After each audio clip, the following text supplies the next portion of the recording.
On today's episode of Kilts and Culture with USA Kilts, we try a classic Drambuie. Drambuie. Drambuie. It's French? No.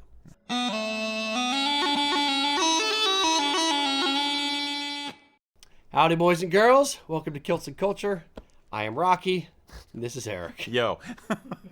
Today, special treat after starting the show a little bit late. We are going to try the classic Drambuie. This is a liqueur, but it's mostly Scotch. So Yeah. I've never had it before. Made with blended Scotch, and theoretically, people like to drink it on holiday occasions, like Xmas and Burns Night and Hogmanay and stuff like that. So. Yeah. So we figured, all right, let's try Drambuie. We're going to have a little bit of it straight, and then we're going to make a, what's it, rusty nail? A rusty nail. A rusty nail, which is the classic Drambuie thing. Cocktail. Feel free to follow along at home. Indeed. And I had started to look up notes about rusty nails, but then I figured I'd just make Mac tell about it if we want to. I got too many things going on. Got my Yeah, you do. mints. Yeah. Do not put the Cup of mints into the coffee. Drambuie. All right. All right. Now, the question becomes, I don't think you're going to want much. All right. All right. Well, I don't know. I could be wrong. I can always pour more. True? All right. I don't think you're going to need more. Yeah, it's not a lot. Okay. All right. Mr. Erik. I choose you, Scotch-a-chew. Mr. Mac, come on over and get your Drambuie. Got this knot in my back. Hopefully this is going to take care of it. Little, muscle relaxing going. Go. Yeah. Cut in front of all of them. Just. Well, you're supposed to cut in front of the main camera so people realize this is not a green screen. Remember? That's the. That's right, so.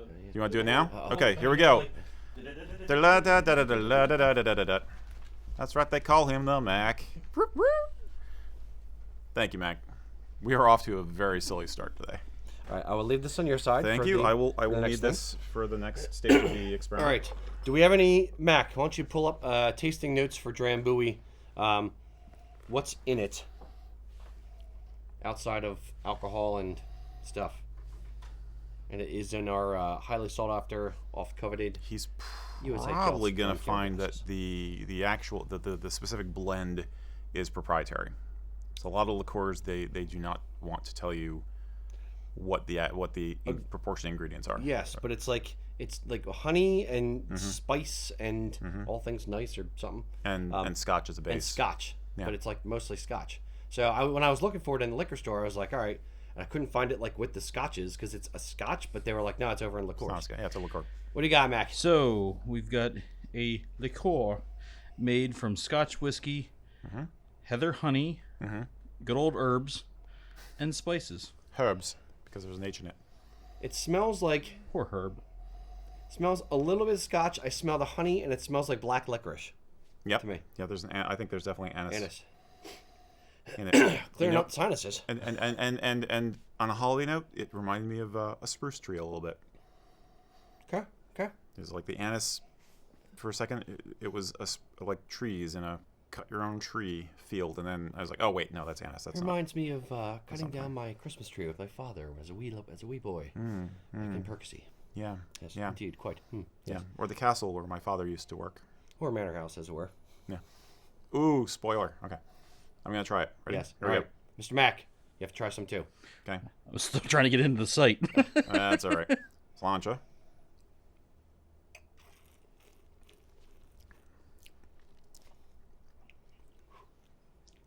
A lot of honey. A lot of honey. Yeah. Woo! A lot of spice. Feel like it should be thicker than the way it's looser than how it tastes. Looser than how it tastes. It's like should That's be quite thicker. the sentence. Yeah. That's the Dutchie coming out. You want it to be more like a true cough syrup. Yeah, that's what It feels like a cough syrup. Yeah. It is very cough syrupy. I could have one of my cough drops and it'll be fine. Just put some in your coffee. Yeah. Actually, Sure. no, this would not be good in coffee. No, you don't bastardize coffee. Like Tea. It'd be good in tea. that. I could see it in tea, yeah. Yeah. Make it's a hot got, toddy with it. like herbaliness to it. All right.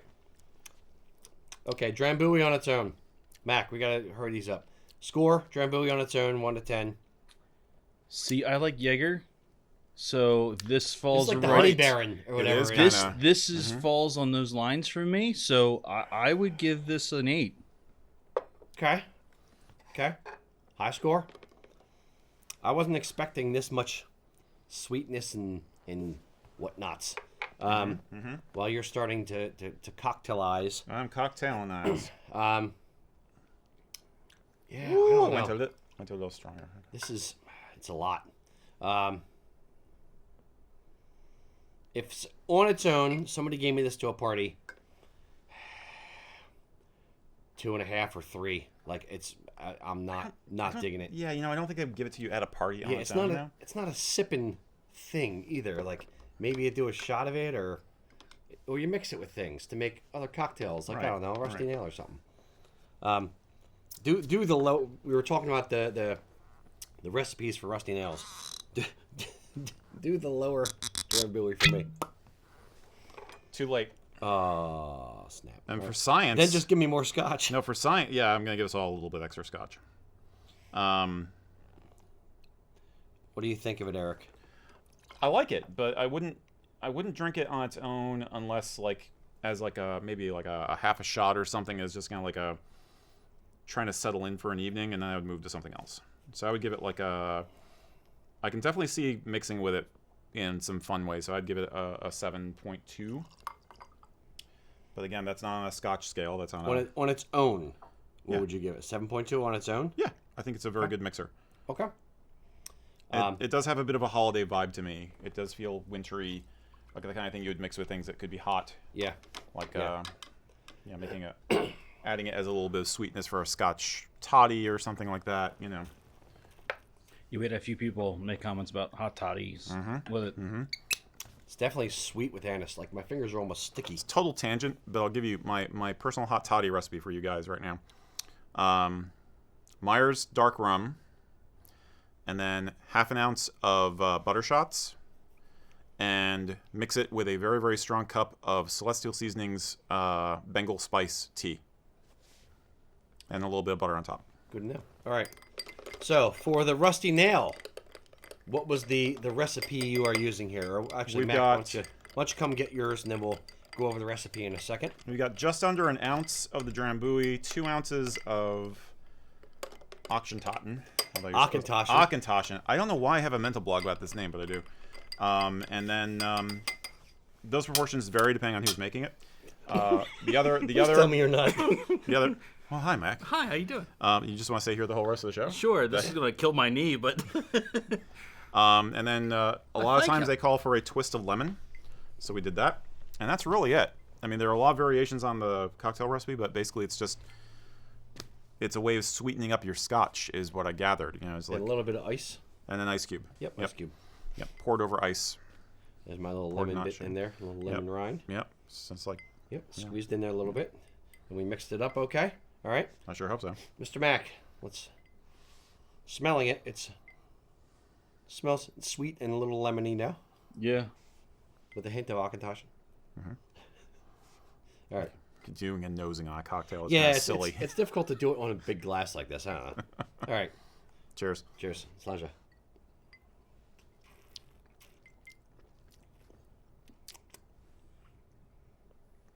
It's all right. Like it a lot better with the scotch in it. Yeah, like I said, I think it's really meant to be a mixer. Yeah. Yeah, Mac. I'm almost going the other way. I like it by itself. It's more desserty by itself. It feels like a dessert. Well, it's a It's a liqueur. liqueur, yeah. Oh, I almost forgot. The other thing I sometimes put in those hot toddies is a little bit of Fireball. So we're talking low, not talking like fancy hoity-toity stuff here. But Not in the... I love Fireball whiskey. Not in I the have to whiskey, admit, I love it because I love cinnamon. But Okay. All right. Not bad. All right. Scale of 1 to 10. it's not bad. What are we giving the Rusty Nail, Auchentoshan, and Drambuie? Mac. I'm going to go to 5.6. I like it a lot better by itself. Okay. 5.6. Fair. We're actually kind of in the same zone, but for slightly different reasons. I was going to give it like a like a 5.3, something like that, because I like it, but I'd want to make it a little more interesting. I'd mess with the recipe a little bit at home, I think.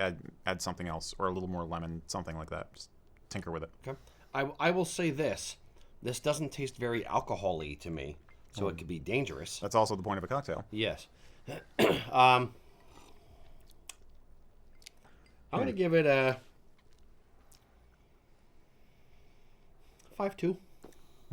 I think I'd rather it's average. It's fine. I think for me, I'd rather have straight Scotch. I'm not a big cocktail. If I'm going to go cocktail, I don't want to taste really any alcohol. I just want to like super sweet, like a screwdriver or something. But That's a low bar. I know, but I haven't drank cocktails since freaking college. I don't know. If you guys want to see me make a zombie for this guy, let us know in the comments. Make him a good old 1938 vintage zombie. Okay. Down Fair. the beachcomber. Fair. Yeah, you know what? This is, I don't know if this is here nor there, or just like a biased memory or something, but it's reminding me a tiny bit of like the sherry my grandmother used to drink. It doesn't have the brandy, winey edge, but it reminds me a little bit of sherry, which is odd, but No, it reminds me of Scotch that's cold with a little bit of honey. yeah, it's all right. Indeed, it's fine. It's fine. If you're looking for a drink, Drambuie, it's fine. That's about it. All right, boys and girls, we're gonna sit here sipping our cocktails, answering your questions. So, anything you want to know, Kilts, culture related, or life in general, we are your humble servants. We are here to answer whatever questions you have. So load them in the comments, and Mac, our spectacular curator back there, will be giving us questions throughout the show. And Erik, over here, has questions that have already been submitted or were submitted in previous shows we didn't have a chance to get to. I'm really just filling time right now. Yeah, sorry, I had to put the bar card away. I know. You know how it goes. I'm actually going to dovetail right into one question, which is completely seasonal, because it goes with what we were just talking about. Jeremy Forsyth asked, "What is everyone's favorite Christmas drink?" He says his personal tradition is Irish coffee on Christmas morning while opening presents. But he was wondering if there's anything that we drink or as a traditional drink during the holidays. Are we doing Christmas morning drinks? I think it'd be more broad than that. Okay. But Christmas morning is Christmas going to morning bias is it a just little bit. coffee. I don't know. I don't really have seasonally appropriate tastes for drinks. Like I'm not an eggnog guy. It kind of weirds me out just having the word egg in the title. Max back there gagging. As opposed to the word nog. I don't know what a nog is, but egg in drink just weirds me out. Yeah, or milk and alcohol just blah, blah, blah. So no White Russians either. Okay, dude. So yeah, Rusty Nail is the closest I've come to a Christmas cocktail, because this is the first one I've had in years. I'm liking it more and more, but I do think I like it sweeter, like Mac was saying. Okay. Well, as I've often said before, we have a fair amount of mead during the holidays because of family traditions. I would say for casual drinking, it runs the gamut. I mean, we do like to do Irish coffee sometimes. We do the hot toddy that I was mentioning. That's probably the most common thing, is we do the hot, and we really like mulled wines and stuff, so like mulled cider. And I'll make hot toddies, and this has nothing to do with Celtic culture, but we'll do glueg. We'll do the mulled, the mulled wine, which is delicious and is a really hot, steaming, really instantly relaxes you kind of thing. Nice. Also very high octane if you make it the traditional way. Mac, do you have any holiday drinks? Any Polish things, any German things that you dig on during the holidays? Drinks. I know you're a cider guy. Yeah, I like my ciders. So occasionally we'll do like the German, even like the German. I forget what it is. Like more of the wine that's always kept Glück. in the Glück, the crock Glück, pot or... that's going all day. We've done that a couple times. Yeah. Oh Boilo. yeah, there. Woo! You ever done Boilo? We've had that a few times at events. Nice. There's one of the groups from the Civil War events. One of the groups from New York. They make their own. Wow. All the time. And wow. it can get pretty dicey after a while. Yes. Fair enough. Do you know what Boilo is? No idea, but I'm assuming it's It's hardy. Yes. It's basically, I don't know the recipes, but it originated like in Pennsylvania, like Schuylkill County or something. Okay. And it's basically, you mix it outside because you're literally cooking liquor, and it can explode. So if you're smart, you do it outside. It's kind of like all this other stuff we're talking about with mulled wine, mulled cider kind of stuff, but on steroids. Nice. So all good liquors should explode. yeah. Now, but sadly, I can't say there's anything that's particularly Celtic-y, Gaelic-y for me for the holidays like that. Yeah. Well, So, I'm just except for the Irish coffee, if you count that. But, yeah, I'm just straight Scotch. It's an all round kind of. yeah, it'll do you any time of year. Yeah, pretty much. Yeah. True that. Tell you what, I will say this: I tend to enjoy peatier, smokier ones in the winter. Hanging out by a fire. It is not. I wouldn't call Scotch a summer drink. So fall through spring, I'll enjoy Scotch more. Although I'll force myself to drink it during summer on occasion as well. Right. Yeah, I agree. Or go peatier in the winter and more Highland lighter in the summer. Bayside or something. Yeah. All right, Mr. Mack. Do we have any questions coming in from the interwebs? They're coming in, and they're coming in quick. And so we'll start off with the first one that we got in, which I completely missed the name because the way everything was rolling in here. But it says, I'm 16. I got invited to a tea party by a few girls from his class. And they said I should wear a suit. Should he go kilted? Absolutely. Always. Yes. That was easy. Yes. Next question. If there's one thing that 30, 40-year-old Rocky could go back in time and tell teenage Rocky or early 20s Rocky, absolutely wear a freaking kilt. The confidence that it exudes, 100% is attractive. Period. Bar none. So, women love guys in kilts in general, and if they don't, forget them anyway. You'll have more of the pick of the litter, so to speak, with everyone else. It is very, very attractive wearing a kilt to people in general. Women want him, and men want to be him. Yeah, and I think it's. I'll just temper that a little bit by saying, if this is like a school activity and it's being hosted on school grounds, make sure that nobody in authority is going to have a problem and give you a hassle about it. But assuming it's a private party, go for it. It will suit the aesthetic, especially if they're kind of trying to do a Victorian vibe or like a history bounding vibe for it. Then kind of vintagey. It'll be perfect. It'll be awesome. It'll be more fun. It'll fit the mood. I think. Yeah, go for it. Absolutely. Now I want to take pictures and send them to us. I want to see how it turns out. I want to scone. Yep. And report back with how many new girlfriends you have. Does it stress you out having that many girlfriends? Yeah. Or not. Mr. Erik. Yeah. Hey. We did a company tea party here back in August, as a matter of fact. Just for the record. All right. I'm just going to straight up to the top here. Joe Groves, longtime listener, not first-time caller. If somebody really wanted to make their own kilt, what type of equipment do you recommend? Are you going to have a heavy-duty machine? Or are you going to have to hand sew it? What are the specific needles?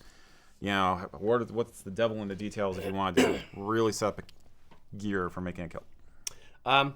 No, you don't need an industrial machine. You can hand sew a kilt. You can use a home machine like a Baby Lock or something like that, or a Brother. But you can use industrial machines as well. We do, obviously, here in the shop. If you want to hand sew a kilt, I would check out Barb Tewksbury's book, The Art of Kilt Making.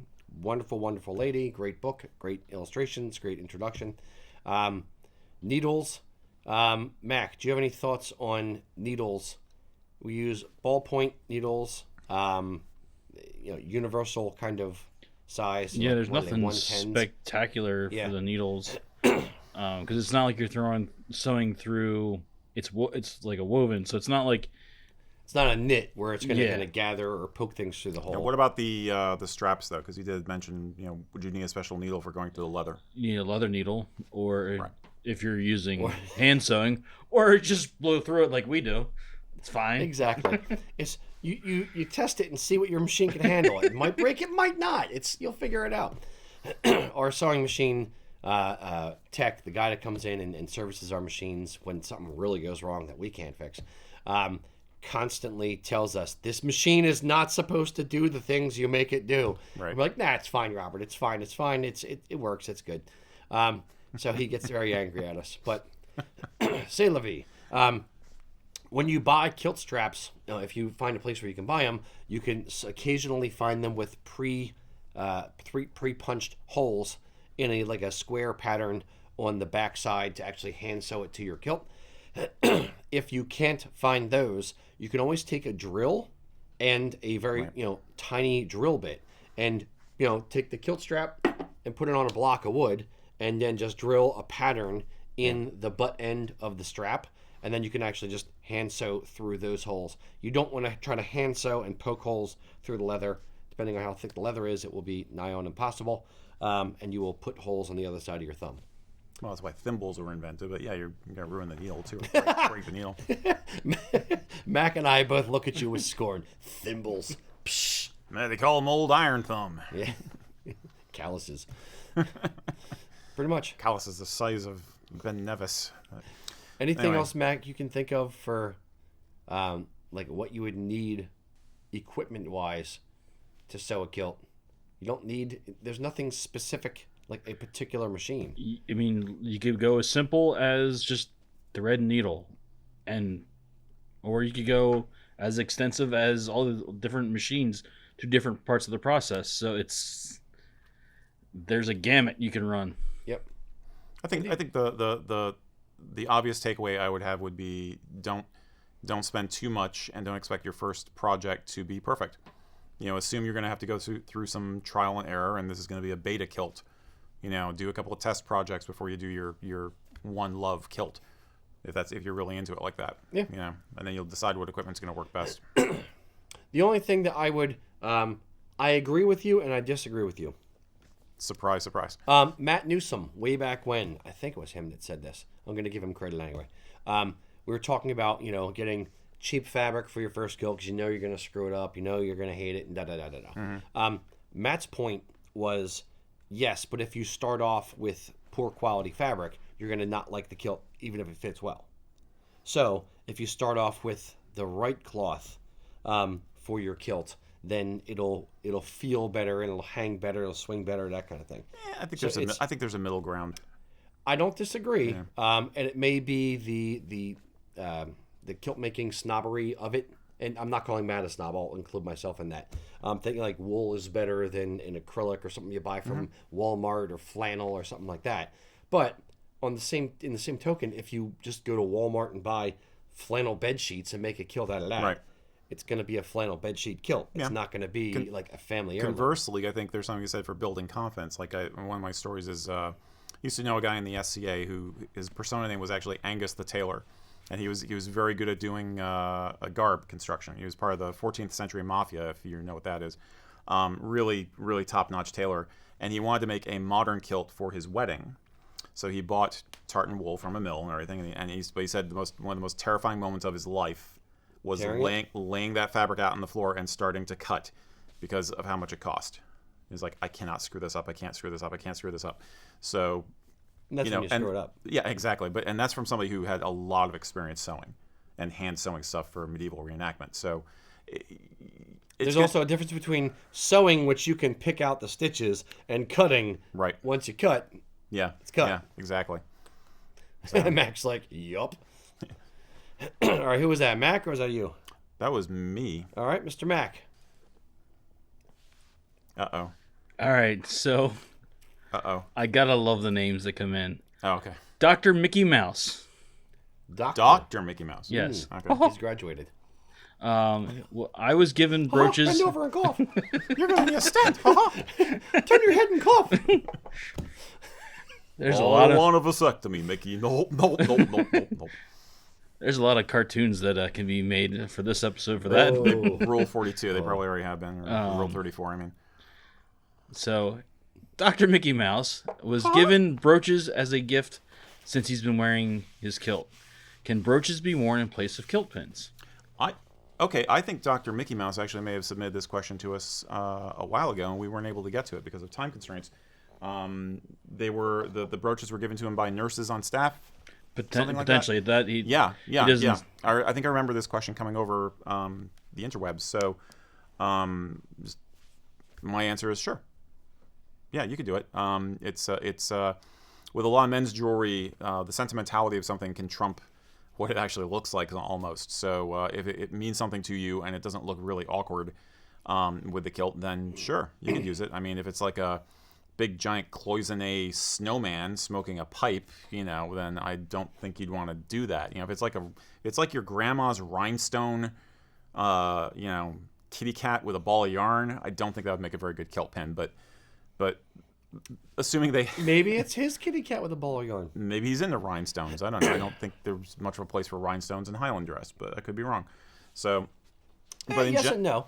There's jewels on top of plaid brooches and other things. There's jewels involved. You gonna bedazzle your Prince Charlie? I'm gonna have to your black light kilt with the neon reflective thing. Yeah, bedazzled kilt stripes. There you go. Be the bee's knees, baby. Mac Liberace. Exactly.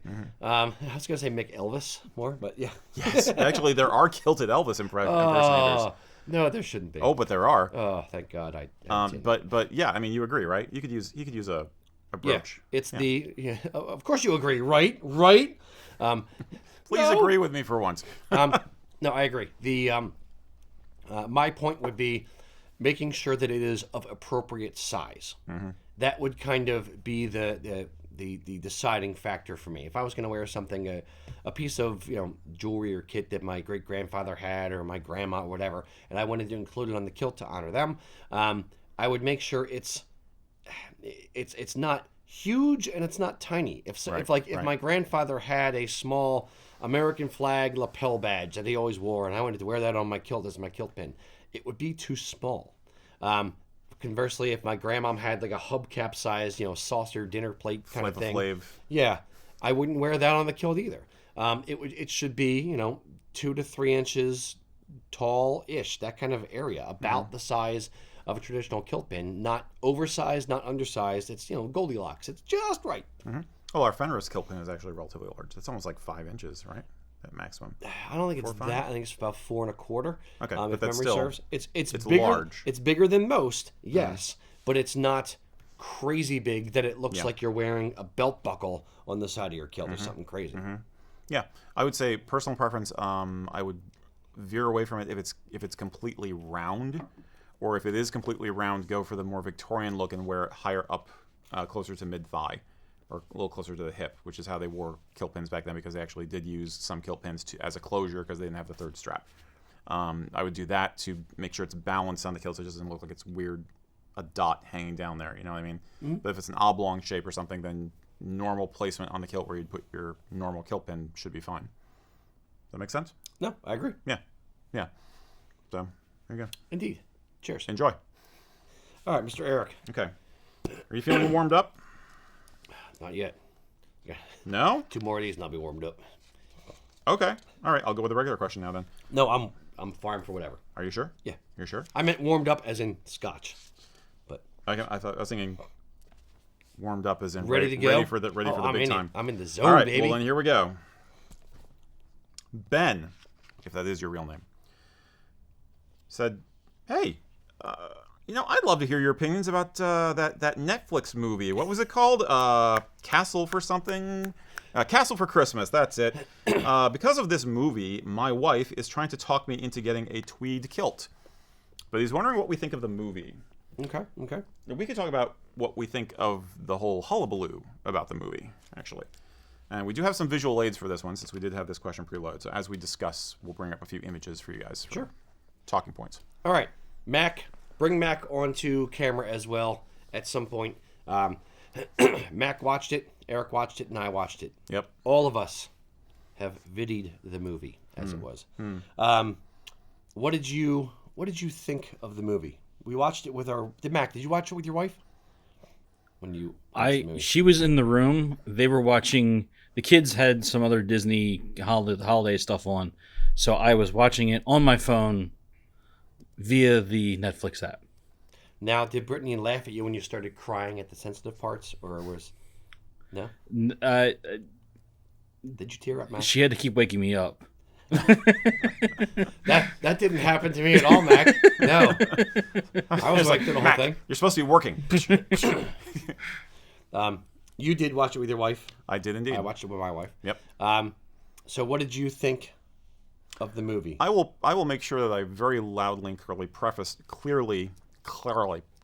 preface this by saying that this is our opinion, and that opinions on the movie are varied. Some people have liked it a lot, some people have hated it, and some people were in the middle. Our basic assessment was it was awful, and I can list down all the various reasons, which could apply to any movie, regardless of setting, actually, because most of it came down to bad writing and bad editing. That being said, we had fun anyway. I think, Mac, you missed out by not watching it with your spouse because it was a lot of fun for us just to riff on.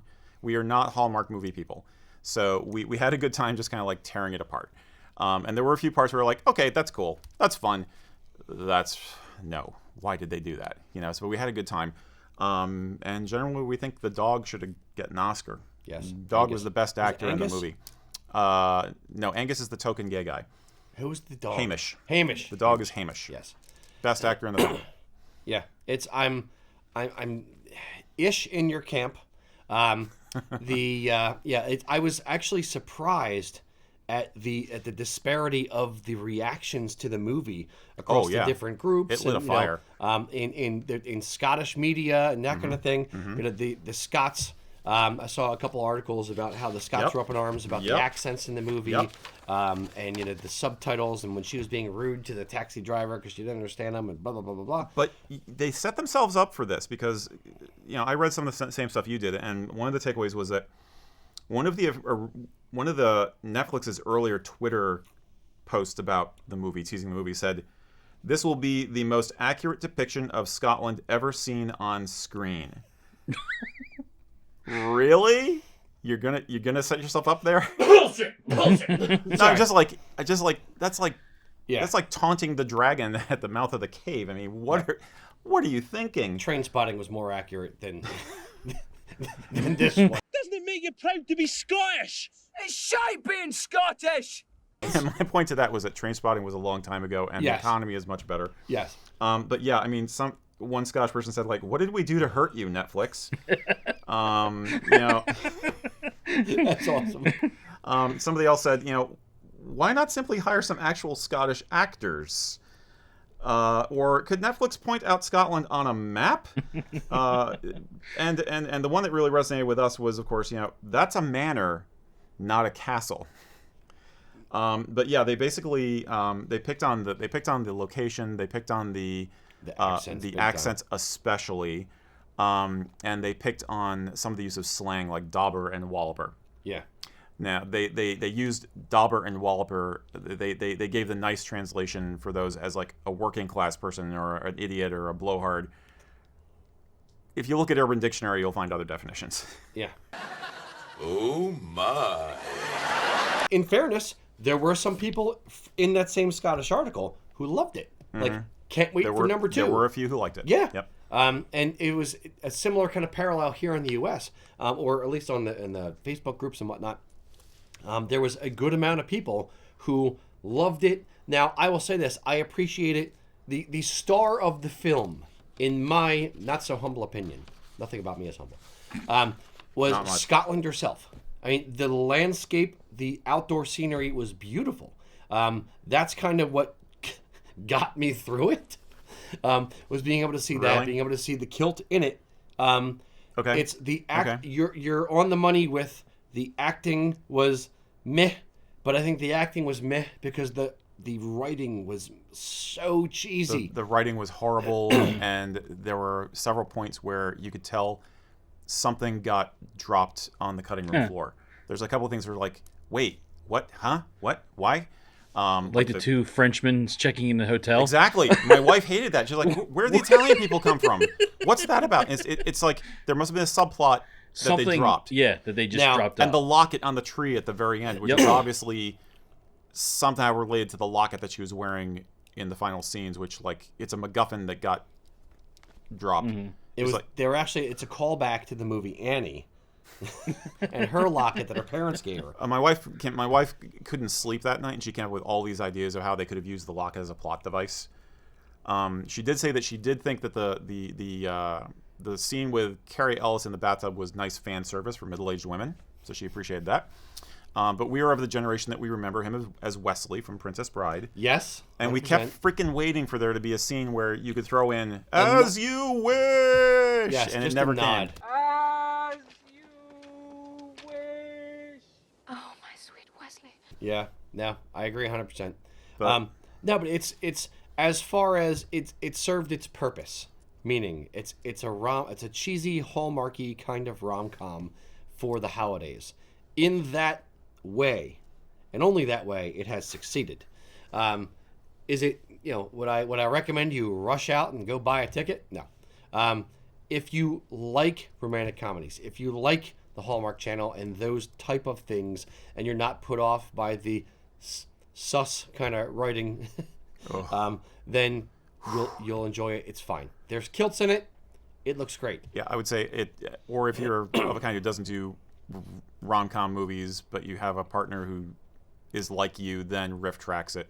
We had a good time. We had a really good time watching it because we just, like I said, we kind of tore it to shreds. Yeah. Well, Now, even if you don't like rom-coms, but you Exactly. like kilts and your partner likes rom-coms, great. Then watch it and enjoy it for different reasons. yeah. Now from a back to our real wheelhouse here, talking about the costuming We're not and such. we're not Siskel and Ebert. Yeah. I don't ever want to be Siskel. When you're ready, I'm going to ask you to call up some images. One of the things that struck me, and I think struck you too, there's a couple of things that stand out about the movie, but at the end of the film, there is a party scene, and you see just about every kind of variation of casual to semi-sharp The whole scale. Yep. dress with a kilt that we talk about here. So to that end, I'm not sure how well this will show up on screen, but bring up castle number 1, Rocky. That's Mac. Mac. Hold Rocky. on. I'm gonna do it. Use our powers. Okay. Look at that. So hopefully you guys can see this. But if you look over on the far left, you're going to see a guy in tartan trousers. And then you're going to see a guy wearing a jumper, a wool jumper, and hiking boots. Over on the far right, which is And his cut socks off. squished down, by the way. Socks squished down, like he looks like he's going to go for a hike. Yep. I don't know who wears socks squished down today. Yes, Mac, we're aware of this. You have next. You have the guy in the tweed with the velvet collar. He's a background character, but he is the best dressed guy in the whole darn movie. I'll agree with that. I tried really hard to find other images of him, and I'll show them later. But it's just like, damn, that's a good outfit. That's really good. There is one guy in a proper PC, which you can barely see over on the far right. You can just see in this screen cap. You can only see his vest, unfortunately. His belly. His belly sticking Yep. out. Yep. He's behind the lady in the gold dress. Yep. And there's that's Midge.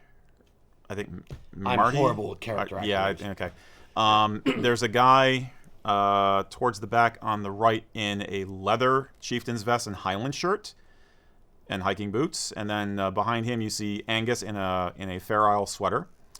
And then you see the guy with the bow tie and what looks like a Saxon vest and cream hose and stuff. And it's not Semi-dress born. Yeah, and it's not great.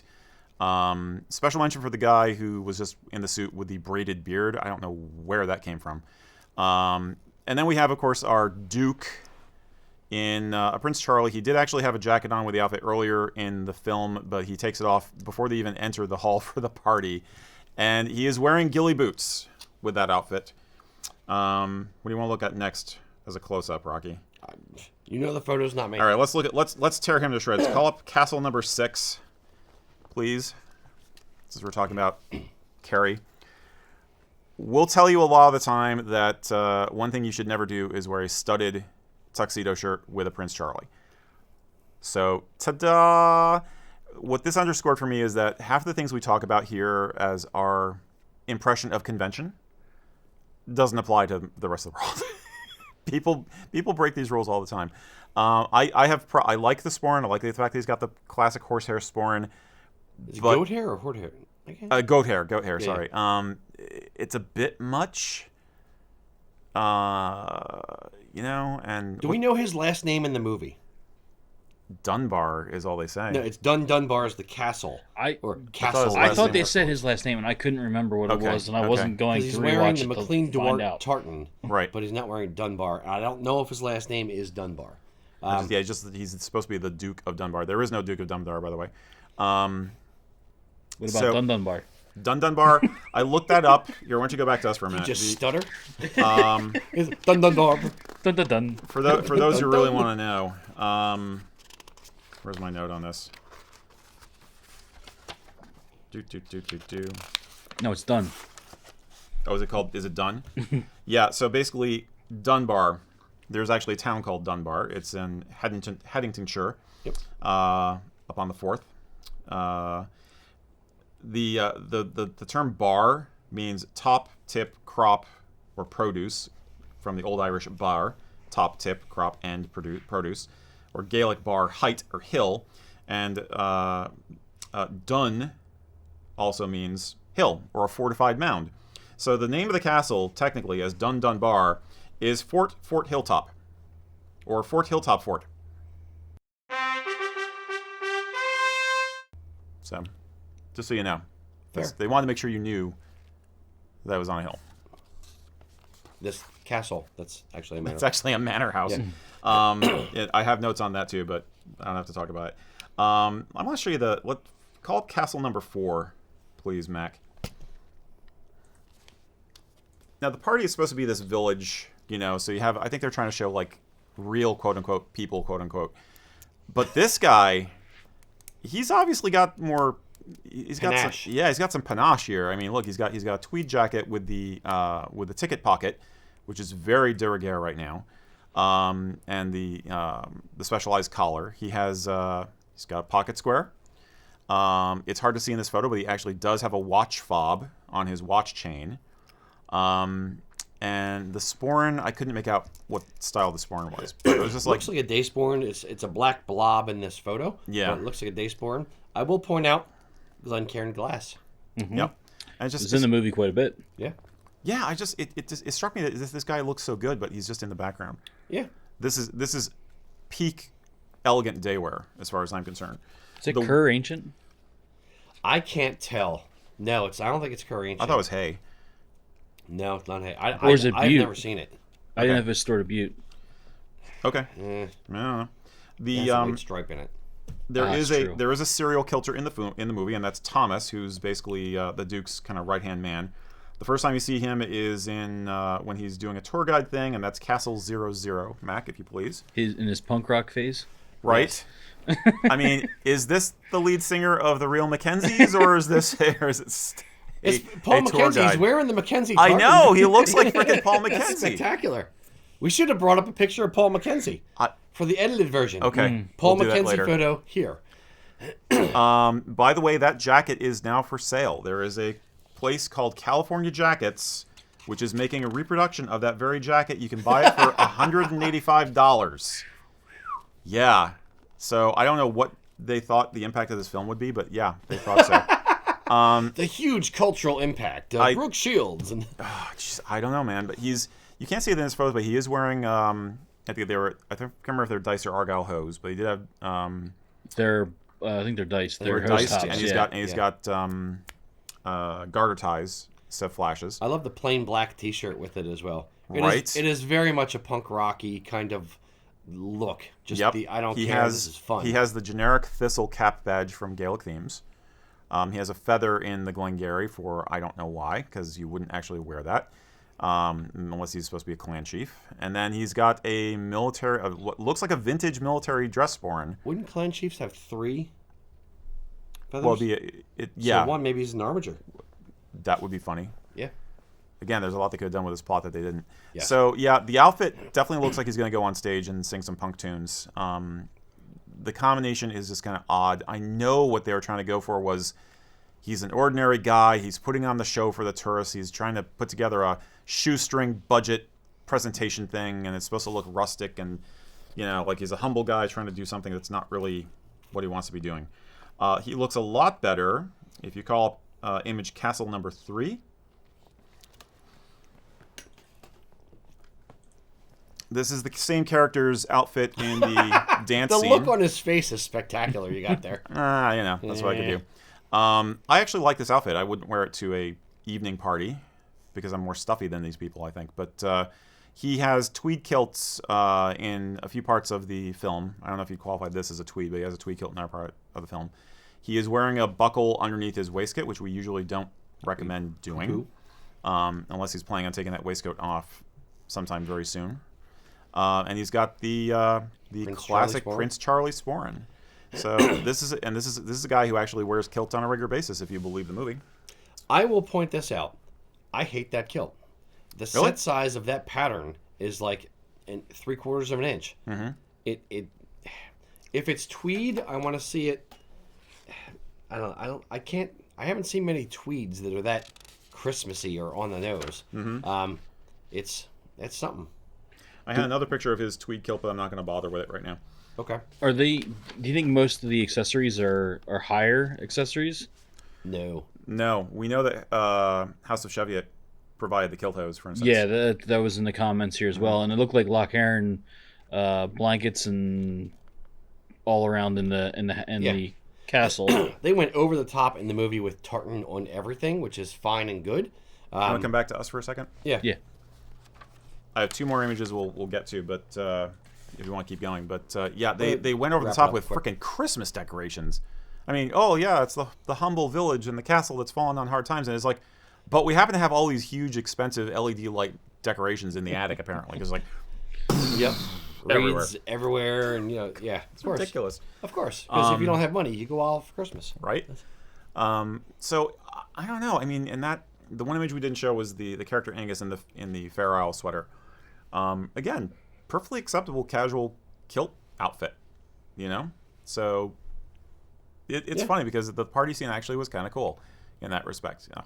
If you take it, I found it the juxtaposition of the women in these beautiful evening gowns with the guys in their casual day wear a little bit Or work boots and a little bit jumper. odd.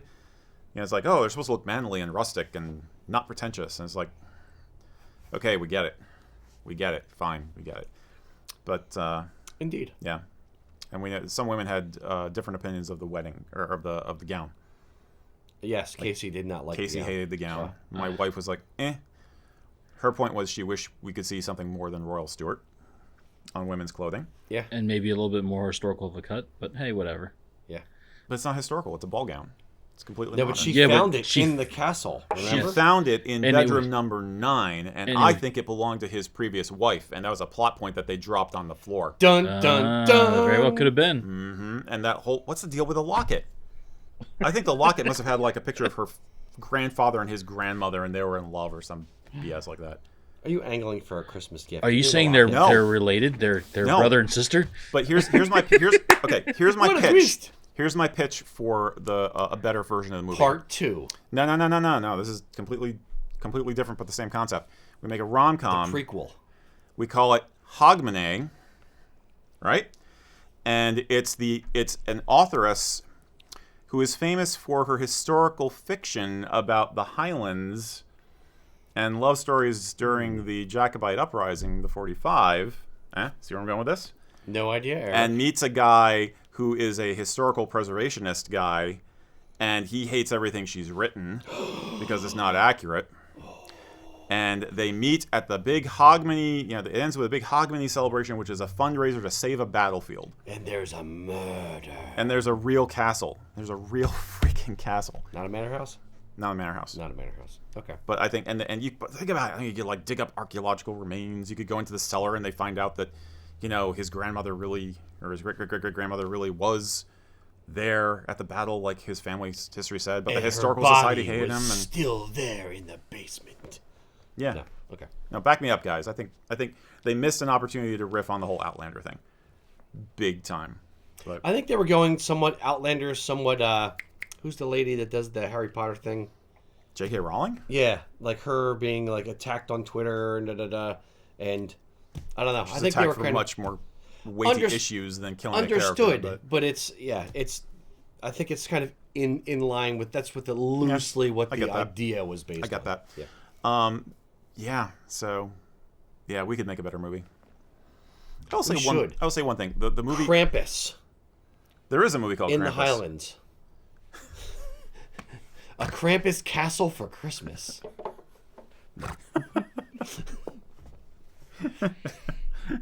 Hey guys, Budget of $87. We already have the mask. he has to find the magical iron brew in order to get home. He has to get the kids out of the bag. No, he put the wrong kid in the bag. Oh, And he has to go on a quest to what a get the rascal. kid out of the To bag. put the kid back. Oh my god, I love Liam. this. I love this. Oh man. Hollywood, you hear that? There you We're go. for hire. We can do this. Yeah, we're All right. ready. All right, this is enough. Okay. Who's up next? Mac. I told you we'd shaggy dog about that, but I think it was Deliver worth us from hell. Well, Rom-com. we have But not we all have our trespasses. Sean asking, are there any historical records of people wearing kilts in Wales before the 1990s? it. Not that I'm aware of. Sure, if they were Scottish and traveled to Wales. Yeah. No, there's actually there's an interesting video. Erik will like put in a link or put in the a clip of it here. There's an As you interesting wish. video about the a guy. I think it may be a Path thing or something where there's a guy interviewing people. It's from like the 50s in Wales. Oh, saying- yeah, the asking newsreel. the people on the street, man on the street in Wales, what do you think about Welsh kilts? And should Welsh wear kilts? And should Welsh adopt the kilt as part of their national costume? And the overwhelming majority of them back in the 50s or whatever decade it was in, were just like, no, 60s. that's crazy. No, you shouldn't do that. Yep. My Welsh accent is horrible. What do you think about this suggestion that Welshmen should wear kilts? Nonsense. But there was a couple, okay, sure.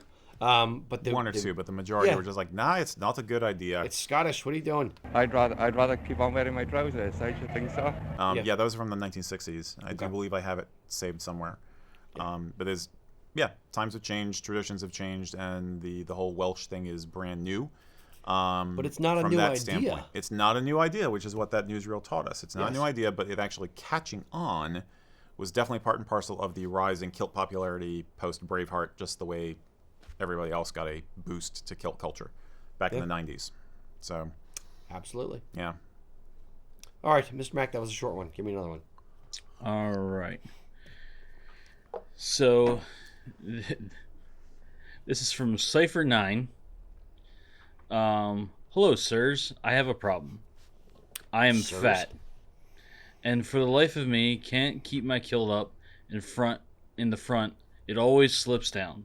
My wife says I have a woman's butt, and it pushes my kilt up in the back and down the front. Help in big letters! Exclamation points! LOL. Help Hello. lol. What's his name? Cypher. Hello, Cypher. I too suffer from too much bread.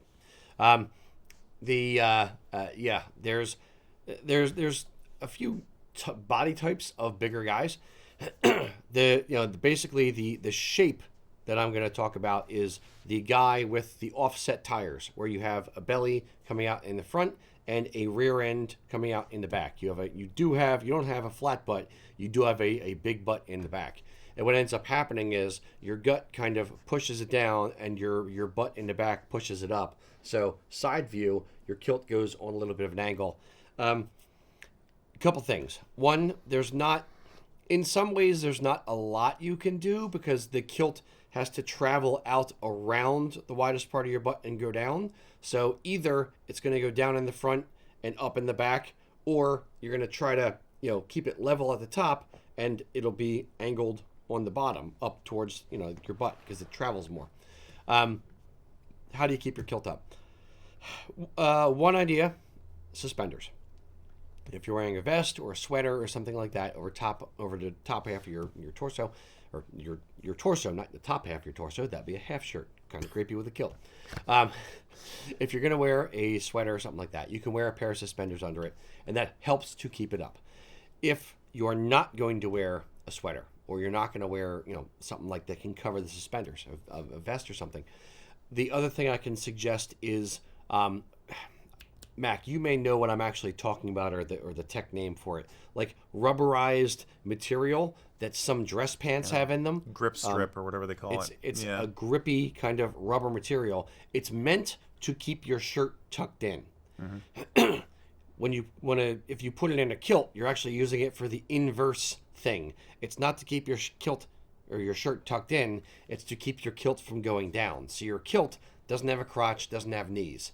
Your crotch and your knees of your pants are what helps it kind of come down over time. As you bend your knee, here's an example. Take your hand, put it on your knee, square on your kneecap, then bend your knee, and you feel your arm kind of go down. It's pulling down your pants in the same way. Your crotch kind of does the same thing to it. Exactly, and back and forth, I'm going to get up and do a dance. All right. That is kind of why your pants come down every time. Your kilt does not have knees. Your kilt does not have a crotch. Therefore, it won't fall down in the same way.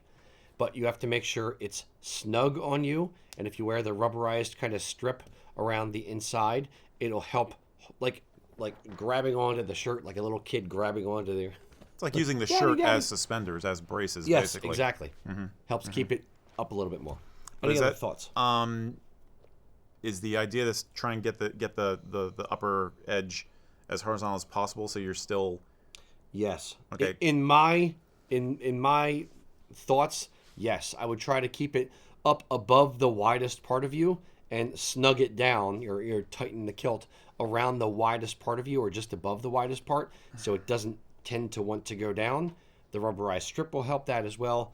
But the more it kind of dips down in the front, the more it's going to fall under your belly, and it's going to kind of be pushed down in the front. Yeah, and that can happen with those of us who have a flat butt also. I have a bit of a belly and I have a flat butt, so I do have some undercutting going on unless I really make sure it's fit very snugly and properly. The riding up in the back is usually a bigger problem for guys. Do not think that you can have a kilt specially cut to be longer in the back and shorter in the front to compensate. We've had a few times when people have tried to ask us to create something like that. It doesn't really help. It doesn't do the job the way you think it's going to. It just winds up in a weird lopsided garment, and I don't know. Anyways, actually made one that you just really can't.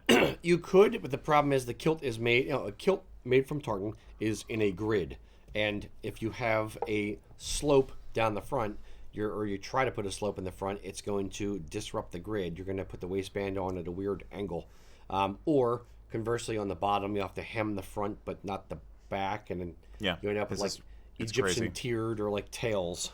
Ooh, Egyptian tiered. Yes. I've never heard that term. Yes. Interesting. So yeah, basically, getting it to hang as horizontal as possible is your best bet. Is having a higher rise or a longer length helpful to guys with that body shape? A higher rise, not necessarily. It gets into the other body dimensions of bigger dudes. Whether it's, for lack of technical terms, you have guys that are, they're big, but they're solid. Like you can bounce a quarter off them. They're not, you push on and their belly is hard as a rock. Then you have guys who are more fluffy, marshmallowy kind of thing. And when you put a kilt on and cinch it in, it kind of, it squishes things around, and you're just displacing, flesh. So it's a difficult one. You kind of got to take it on a case by case basis. Okay, but that's basically the best. Yeah, we can offer. He has been responding to some of the comments here, and said, "Thing with wool, wool itches him to death. So making it tight will drive him insane. It just falls down off my belly, and I end up pulling up every 5 minutes or so. So he's constantly jerking it sounds to me up. like the braces are the answer, and if the wool is really a problem, then maybe consider a polyviscose kilt, which would be lighter anyway. Or a pair of like bike shorts or longer underwear. That's not going to go. Wearing it tight shouldn't, unless you have some kind of crazy allergy where if it gets wet from sweat and you get wool lanolin pulled in and touches your skin and you get on fire, that's something different. But you shouldn't be, if your shirt is tucked in and you're wearing a pair of bike shorts, for lack of a better term, you shouldn't really be in contact with it much. So shouldn't be that big of a thing. Yeah, they're related but kind of almost separate issues, the allergic reaction versus the kilt cut. But it sounds like the braces would allow it to hang properly and also Yep. not put pressure on as opposed to cinching it down. So Agreed. not an easy one to fix. You're far from alone. A lot of people struggle with this. Yep. That's basically the best answer I think we can give. Agreed. Yep. So. Hope that helps. Mr. Erik, Okay. before we get to the next question, It's that time, isn't it? we should do our... So, Erik, I'm ready. who's I'm the ready. Kilt ambassador for this month? I'm doing Mac's job. It's fun, I promise. It is fun, Rocky, because our ambassador this is month. Santa. We wanted to get hold of Santa. Unfortunately, he was not available for direct comment. We did have the good fortune of being able to contact several of his helpers and supporters, particularly those members of the famous clan Claus, who are the Kilted Santas. You may have met out in your travels about in the Celtic community.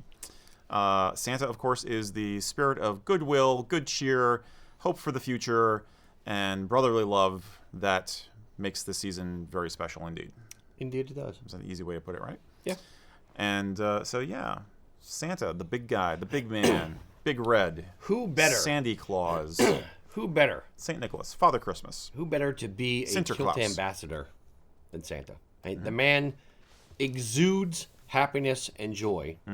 And what other garment, aside from a kilt, elicits such joy, such smiles, such happiness than the kilt itself? It's true. So the pairing of Santa and the kilt, match made in heaven, is exactly as it should be. What says Christmas more than tartan decorations? Indeed. Well, eggnog. Eggnog. So yeah, it's basically this is a phenomenon, and we think it's worth noting. In fact, I'm going to put on my official Clan Claus hat now. Oh, I have a hat too. Yeah, I do. So I'm getting the spirit here. Yeah. Eric and I are official elves. elves Yep. in Clan Claus. We have our Clan Claus Believe cap badge with a reindeer on there. Yeah, can you guys call up the image of the Clan Claus badge, please? It's, we got a picture of my hat. Dead sexy It's and like, Santa hat. Badge on hat. There we Yep. go. Stylin'. Yeah, Believe is the clan motto, and the official animal is a reindeer. And Clan Claus is not the only source of people who do kilted. I just want to play with it like it's a cat toy. They're not the only ones who do kilted Santa Claus. A number of people get into it because they're trying to combine their Celtic fun with Christmas fun. But it really does work. A couple different quotes from people. We went out and asked people what they thought about this, and it's things like Santa is the bringer of joy. When Santa waves at someone, there's a 97% chance they will wave back, followed by a smile. You know, how many of us could say that? Same thing with kilts. Yeah. We as Santa's warm hearts and make people feel warmth and kindness. And for this person who knows Santa, it says, you know, the kilt is about inclusion and representation. As we grow up, we learn that Santa does not look the same everywhere. Different countries have different looks and names for Santa. So it makes perfect sense. You would have a Celtic-y Kilted Santa for Scotland. Yeah. Absolutely. Another person said Santa is around because the world needs symbols of kindness and masculine figures that build things that give joy to children. Because Kilted Santa is our Santa. Indeed. There's two separate thoughts, I guess. Kilted Santa is our Santa, but the importance Kind of both. Santa. Yeah, the importance. Another person commented that we need Santa in this world because wherever we are, we all just need a little bit of magic. The kilt, and I'm going to keep drawing parallels. The kilt is magic in the same way that it gives you confidence. You stand a little taller, your shoulders back a little bit more. It elicits that same joy that Santa brings. And Santa is magic. The kilt is magic. Yes. Yeah. Yeah. So, I mean, now different people have different attitudes on whether, as a Santa's helper, you should wear a kilt or not. Sometimes they're concerned that the kilt will get more attention than it being Santa himself in the first place. Sometimes it confuses some of the older folks, apparently. But so your mileage may vary on whether you want to be a Santa's helper in a kilt or not. If you do want to, we highly encourage you to check out Clan Claus. They do have a website, and they have a Facebook group, which I think the name of the Facebook group is I think it's just Clan It's Claus. just Clan Claus, right? The Clan Claus. And they do have their own tartan. You may have seen it in a couple of the photos that we posted a minute ago. That is the official Clan Claus tartan. We actually have you got a kilt in the shop right now for somebody, right? Yes, yeah, we were working on one probably this weekend. We'll be working on it. Nice. Nice. Just in time for Christmas. Let's hope so. How are we going to deliver all those kilts in one night? Casey's going to be on the naughty list if she doesn't make it in time. Exactly. Ooh. So basically, to Santa, Yes. to all of those who believe in Santa, and to all those who believe in making the concept of Santa available to everyone and bigger and better Christmases from henceforth. Yep. God bless us, everyone. To joy and to the season. Cheers. Sláinte. I'm going to ask Santa for more Drambuie. There. Yeah, it is warm. Yeah. I love this hat, though. This my it's not an actual tartan, by the way, but I just found it somewhere. It's it's awesome. Oh, it's adorable. I love it. All right. Who was that? You or Mac? Well, I think we usually do a Mac question All right. after we've done the ambassador. So, Mr. Mac, what do we got going on out in the YouTubes? All right, so we have Lewis asking, is there a clan badge registration? And if I want to create a clan badge for my father's last name, where can I look up different symbols that might mean to put in the middle of the badge? Is there a registration for it? It's not No. really a Lord Lion here's thing. the thing. It is a Lord Lion thing, but it is not open to just anybody. Unlike anybody can design a tartan, heraldry, clan badges are a very particular Scottish outgrowth of heraldry that you would see in Britain in general or in other parts of Europe. Therefore, it is highly regulated. Not everybody gets to be an armiger, that is a person who has the right to bear arms. And that's not arms in terms of pew-pew, that's arms in the terms of a coat of arms. Not everyone gets to have a coat of arms. You have to be of the aristocracy. You have to have you have to have inherited it somehow, or you have to have been granted it by the crown. So, there may be a petition process for doing exceptions to the rule.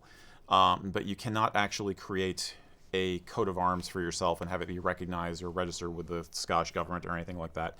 Unlike tartan, which because it's a creative art form, in some ways, and it's more broad as a creative art form than heraldry.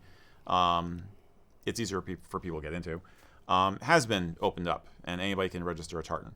And part of that is because not all tartans were associated with families. However, heraldry has always been associated with a line of title. Okay? So that's the legality of it. If you want to create one for fun and are not concerned about it being recognized by an authority like the Scottish government or the British Crown or anything like that, go for it. Have fun with it. And you can find many artists out there who will render it for you once you have the design in place. Look up online any websites that have to do with heraldry. Because basically, rather than starting with a clan badge, you're going to want to start with a coat of arms that represents the family, or perhaps your father as an individual. And then you're going to want to decide on the elements of that. Basically, any object in the world at this point can be turned into what's called a heraldic device, that is an element in a work of heraldry. So it could be an animal, it could be an object. In the Victorian age, they were really big into using machinery, like propellers and gears and stuff, because industrialists. So it could be almost anything. Once you have a coat of arms worked out, then you take the main element of that. Yep. Well, basically, basic way it goes is you have the shield, the helmet with a helmet crest, and then the thing on the helmet crest would become the clan badge. Yeah. I'm suggesting you kind of cut out the middle part and not worry about the helmet crest, but pick a thing that feels like it represents your dad or represents your family, and then build the design off of that. There's really no rules about heraldry in terms of the object you use. There are rules about how you represent it, and good heraldry websites will tell you how to do that. Or, and here's a plug for my favorite club, check out the Society for Creative Anachronism. They've been doing heraldry for people for 35, 40 years, and there's a whole plethora, a whole community within the community of people who just specialize on doing heraldry and doing original designs in heraldry. So you can kind of get their advice on how to use color, how to use representation of the animal if it's what you use, etc., etc., etc. All that's going to make it the badge then is that you take the principal element, like a rabbit, and you put it inside a heraldic belt or garter, and then you come up with a motto. The motto can be in English, it can be in Latin, it could be in Gaelic. That's entirely up to you. That's the Drambuie talking. That really fueled my motor mouth. But what he said. But that's basically it. You will not be recognized by a governmental authority. It is not registered anywhere. You can register it with the SCA. If you're into medieval reenacting, you can join the SCA and they'll register it for you, and then nobody in the SCA can copy it. But in the world at large, it's just going to be your thing. You know? Yeah. Does that help? Sure. I'm Okay. not him, but sure. Yeah. The more there's a weird bell curve of the, knowing little to knowing, enough or too much. And the more you start to learn, the more you realize you don't know enough, and you keep diving into it and learning more and more and more. So if you want to do it within the bounds of good taste, and you want to do it within the bounds of, heraldic law and that kind of thing, and you want it to be a good design, then I would say study up on it and, read more before you just jump in and try to do something. Yeah, basically. Yeah. And that's the kind of things that they would tell you. If you get advice from somebody who knows how to do this stuff, that's the kind of thing they will tell you. And they'll go into aspects of like, okay, are you trying to represent a certain line of the family, or you're trying to represent the marriage of the family? Are you trying to, make it more of a badge, which is kind of a more simplified design? You're trying to make it a full coat of arms, so there's a whole bunch of different parts to it. You can spend a lot of time on this. It can be a hobby in of itself. But I would keep it simple. Think about a symbol that represents the man, that will resonate with you and anybody else who cares about him, and take it from there. That's basically what I would say. And then find a good artist to render it for you. One heraldic design or cap badge can be rendered in all kinds of different art styles. It can be very simple, it can be very fancy, it can be very baroque, it can be very abstract. That stuff doesn't enter into heraldry itself, into codification of heraldry. That's all just artistic representation. So there's a lot of fun you can have with it. Everything from t-shirts to tattoos to jewelry, and any number of different things you do. Yeah. Indeed. I'm rambling because it's something I care about. So hopefully that's helpful. Yeah. All right, Mr. Erik. Gotta catch my breath now. All right. Here's a weighty one. You ready? Weighty. Weighty. Aaron Peabody wanted to ask all three of us, and this is a philosophical question as well as a style question. Where would you each personally draw the line between a kilted outfit being clothing or a kilted outfit becoming a costume or becoming costume-y, like looking kind of fake? I mean, is there a particular accessory that we think is a problem? Is there one thing that if you put it on, it instantly is going to push the whole ensemble into looking like a costume, or like you don't take it seriously, or like it's a theatrical thing?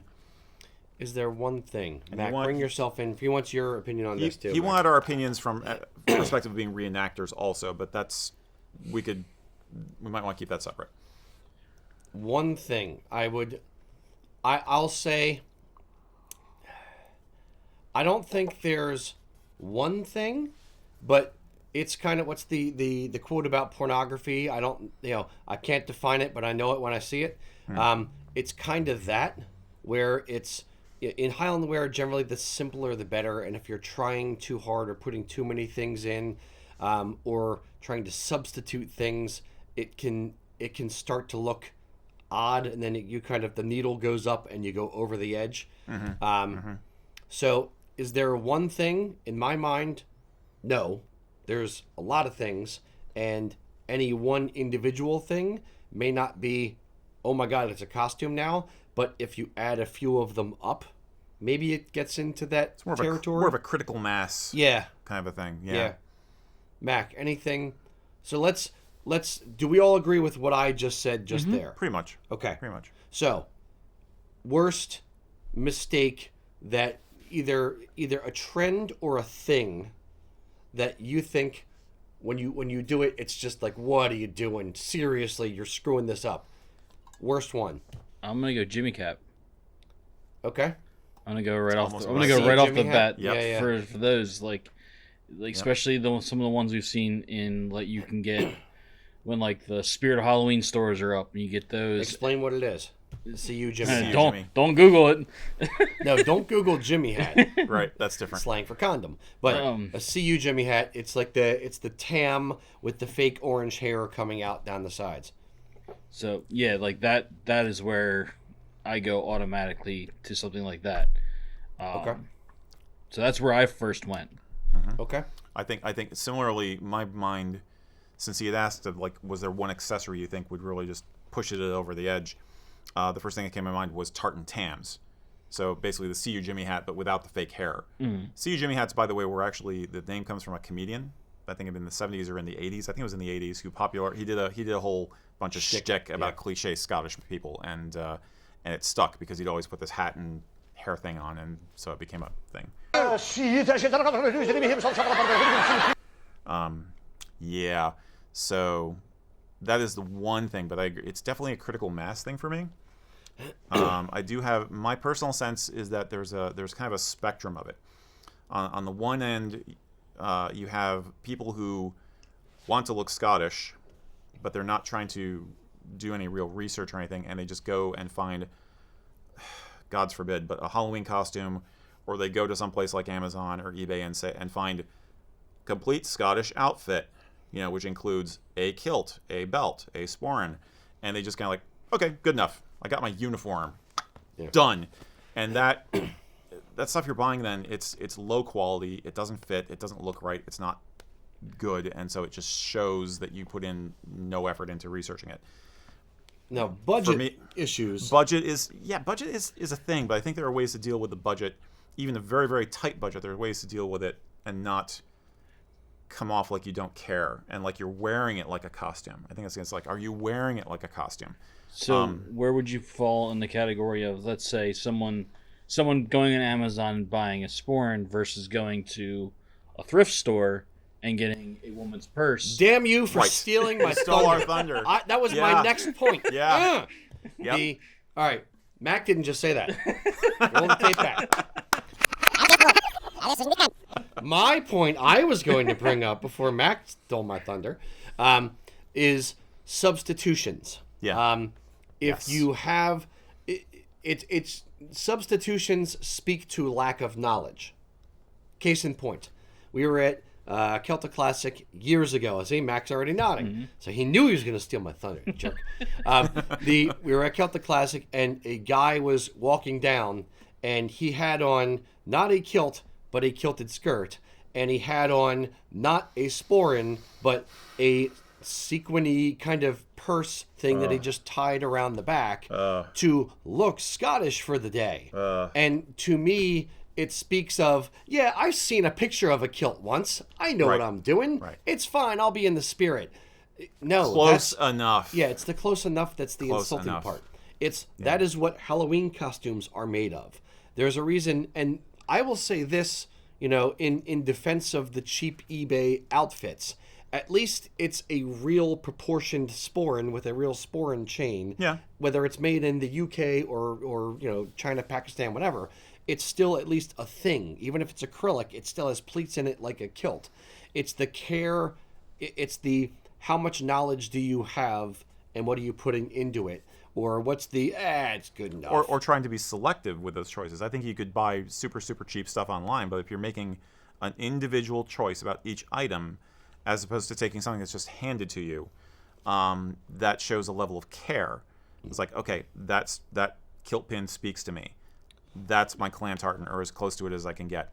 That sporran is good. If you're taking the time to make individual choices, that shows an investment, an emotional investment and an intellectual investment.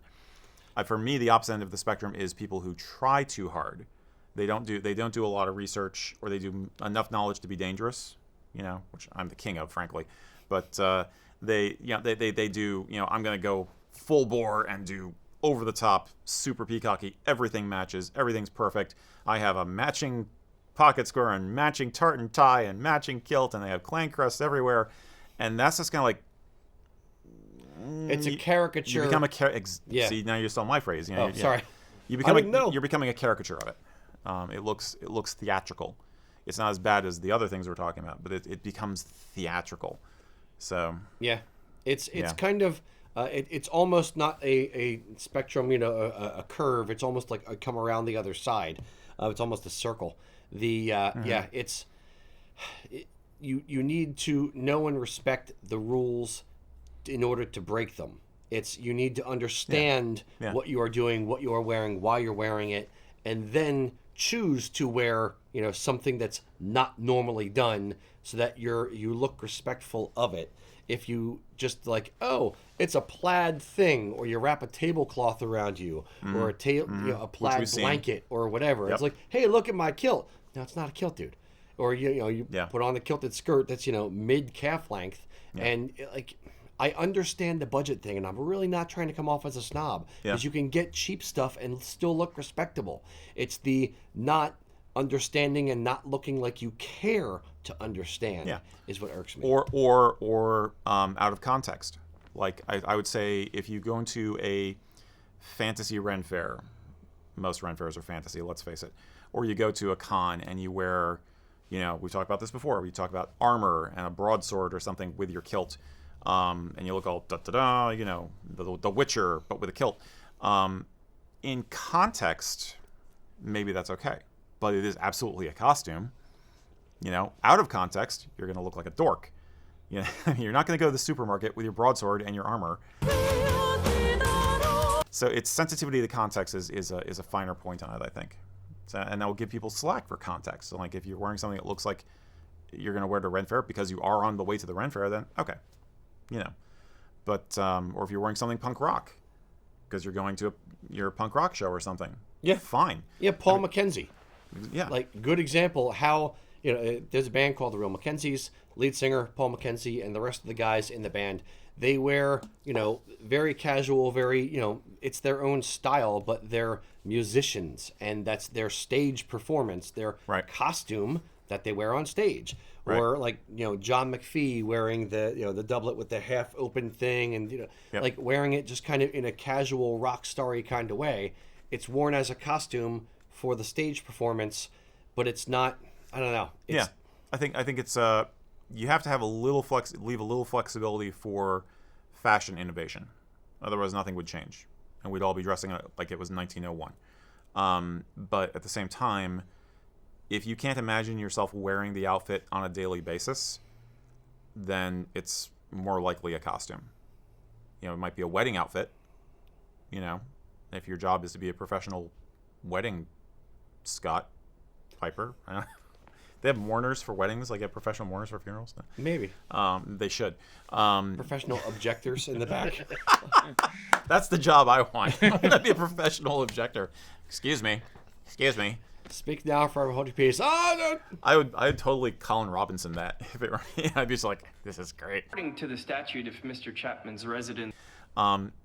We're shaggy dogging, but I think hopefully we're getting the point across. Did you have anything? No. Yeah. Aaron is on here, so he did say. Hey, Aaron. That he feels like the Jacobite shirt, to him, is something that he feels is a little bit more costumey. That's a touchy one. Agreed. Yeah. It's kind of that's gone over the rainbow and down the other side. It's been, yes, I agree. It's costumey. It's not historical. Mm-hmm. It started into the 50s or something like that. Yeah, it came out of the movie industry more than anything else. Yeah, but it's kind of become accepted through wanton usage, which is my favorite phrase. Yeah.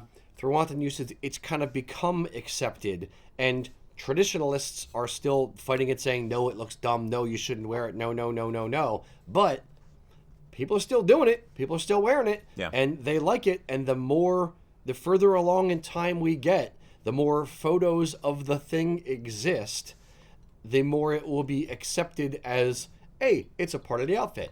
Just like a Prince Charlie was a bastardization of the regimental doublet. And, it's things evolve, and this is part of the evolution. Is it fantasy?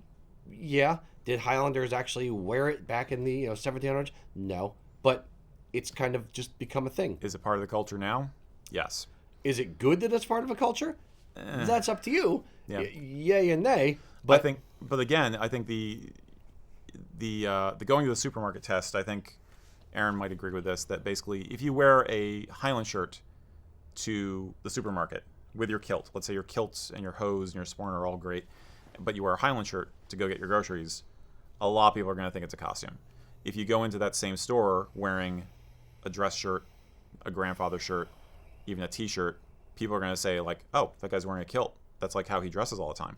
If they see a Highland shirt, it's one of those things that pushes it over the edge where it's kind of like, "Oh, that guy's on his way to the Ren Fair." I disagree. I think I'll say there's a scale. Because all of this has a scale. That's kind of what we're getting. The Highland shirt with the kilt, in my estimation, being invented in the 50s ish, has been around for enough time. There's enough pictures of it that if you're wearing, let's say, a kilt, hose and flashes, proper sporran, belt, and a Highland shirt, people will just assume it's fine. Now, if you're wearing a sword and blue makeup and that kind of stuff, yes, that's over the rainbow, over into Fantasyland. Or the supermarket's pretty gnarly, and you gotta be ready. Yes, that's a badass supermarket. Watch out for the produce aisle.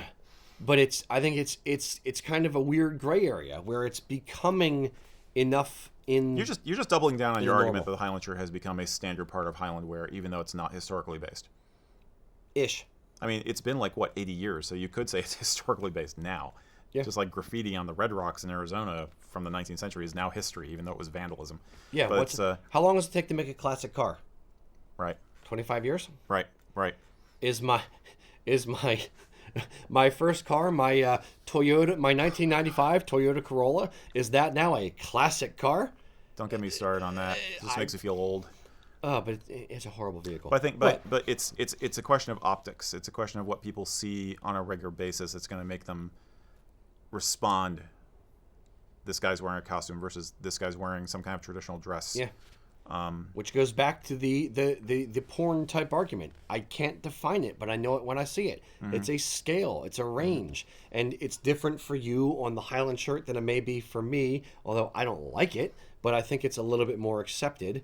Yeah. And seeing the number that we sell, I know. It's like I do know a few guys, and we've had a few customers who are serial kilters, and they wear Highland shirts all the time. They like them. They like them. They find them comfortable, which they are. So they've made it their thing. That's being an individual or an individualist, I guess. For the most part, Aaron, I'm on your side with this as far as that shirt is concerned. I would much rather do a grandfather shirt if it were me. Something that's a little closer to modern day clothing.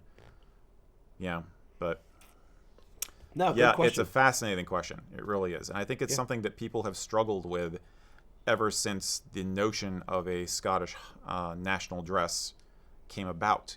If you look at vintage photographs from the 19th century, you see some that look more like this couple went into a professional photo studio in Edinburgh and said, okay, we want to be Highlanders, and they bring out the stuff. Here's your outfit.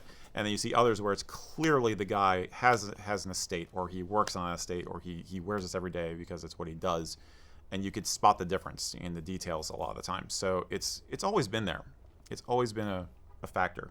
Yep. For better or for worse. It will always evolve. It will always be a gray area. There will always be a time where it just has to reach critical mass of enough people believe that it should be considered traditional, and then it is, because enough people talk about it. Yeah.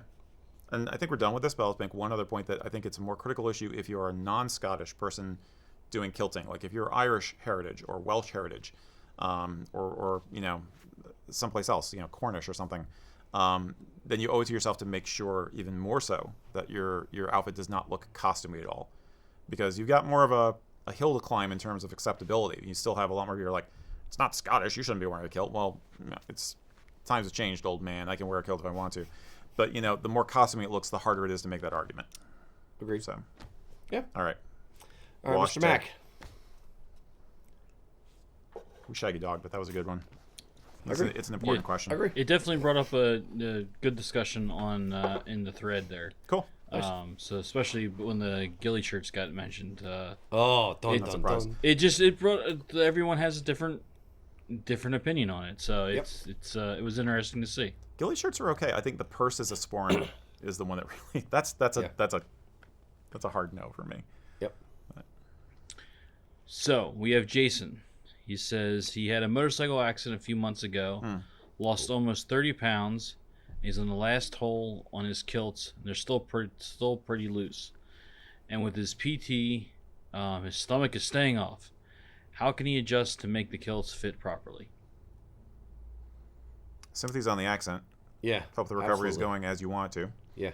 He lost weight after getting in an accident? He was probably, I'm assuming, depending on if he was in a cast, he's not. He was probably immobilized or something. So- Right, but usually you put on weight because you can't exercise, you can't move. Yeah, but he also, depending, might be like on a feeding regimen at that point, depending on how a feeding bad, tube or something. severe it was. Got it. So what's the question? How do you... How much can he tighten up a kilt? Yeah. Basically. There's a range. Generally, what we talk about for when you're in a kilt, a percentage, if you will. I'm not a math wizard quite that much, so I can't figure out exactly what it is. Better but than me. if you lose 6 inches, but you started at a 60, sure, you can adjust it down to 54. If you started at a size 30 waist and you lose 6 inches down to a 24, it's too much of a percentage of the overall actual garment. So it's kind of a range. Depends on how much you lost and how much you want the kilt to fit tailored to you versus what's close enough. When you wear a kilt, a perfectly tailored kilt, the front apron of the kilt should effectively go hip to hip, so side to side. Basically, if you have a 40-inch waist, 20 inches or so should be the front apron of the kilt. Now, if you lose weight, what ends up happening is the front apron starts wrapping around further around the back. So instead of going, hip to hip, it goes like butt cheek to butt cheek. And then you end up with less pleats in the back. So we've had guys who, not necessarily in accidents, but I've had, cancer patients come in and say like, I lost 80 pounds through chemo and that kind of stuff. What do I do? This kilt is, 9-10 inches too small or too big now. And we can't do it because they're only showing like that many pleats across the back. So at that point, it's time to either one, completely rip apart the kilt and put it back together, which is a lot of time and a lot of money. Two, sell that kilt on eBay and get yourself a new kilt for the newer, thinner you. Yeah. Those are generally the two options.